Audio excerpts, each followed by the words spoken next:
বেলডাঙ্গার কার্তিক মহারাজের পদ্মশ্রী পুরস্কার ফিরিয়ে নেওয়ার দাবি ভরতপুরের বিধায়ক হুমায়ুন কবিরের। কার্তিক মহারাজের বিরুদ্ধে ধর্ষণের অভিযোগ এনেছেন এক মহিলা। আমার সঙ্গে রিলেশন করেছিলেন। আমি ভেবেছিলাম নিয়ে মাথার ওপরে আমার বটগাছের ওপর মানে বটগাছ যেরকম হয় সেরকম মাথার ওপরে ছায়া হিসেবে থাকবেন, কিন্তু তারপরে দেখলাম যে না, উনি শুধু আমাকে উপভোগ করার জন্যই এসেছিলেন। শারীরিক সম্পর্ক হয়েছিল 2013 সালে। এতদিন ওনার জন্য আমি অপেক্ষা করেছি, ওনাকে আমি সময় দিয়েছি, উনি সময় চেয়েছিলেন আমার কাছে, সেই জন্য আমি যা সময় চেয়েছিলেন তার থেকে অনেক বেশি আমি সময় দিয়েছি। কিন্তু উনি পুরস্কার পাওয়ার পরেও আমার জন্য কিছু ভাবলেন না। তারপরেই বিস্ফোরক দাবি করেছেন হুমায়ুন কবির।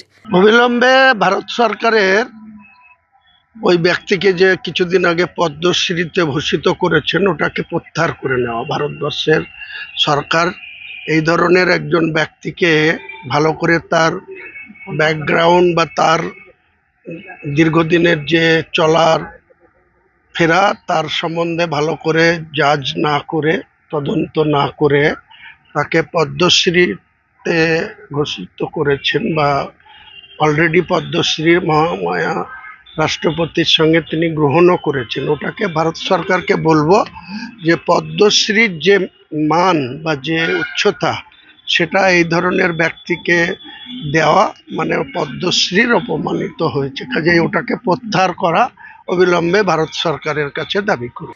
দিন কয়েক ধরেই স্বামী প্রদীপ্তানন্দ ওরফে কার্তিক মহারাজ ইস্যুতে উত্তাল বঙ্গ। গত বৃহস্পতিবার এক মহিলার অভিযোগের ভিত্তিতে এফআইআর রুজু করেছে পুলিশ। এই বিষয়ে তদন্তও শুরু হয়েছে। কার্তিক মহারাজকে ঘিরে বেঁধেছে রাজনৈতিক বিতর্ক। শুক্রবারই বহরমপুর সাংগঠনিক জেলা বিজেপি সভাপতি মলয় মহাজন সাংবাদিক বৈঠক করেন। পাল্টা শাসক সরকারের দিকেই অভিযোগের আঙুল তোলেন। ভারত সেবাশ্রম সংঘের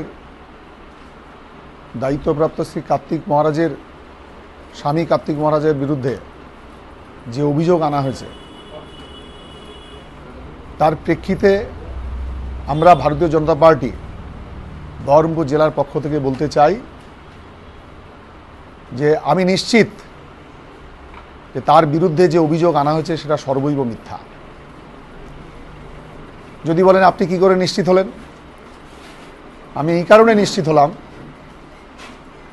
যে 12 বছর আগের কোনো ঘটনাকে কেন্দ্র করে যে অভিযোগ আনা হয়েছে যাবতীয় সংশয় সেখানে।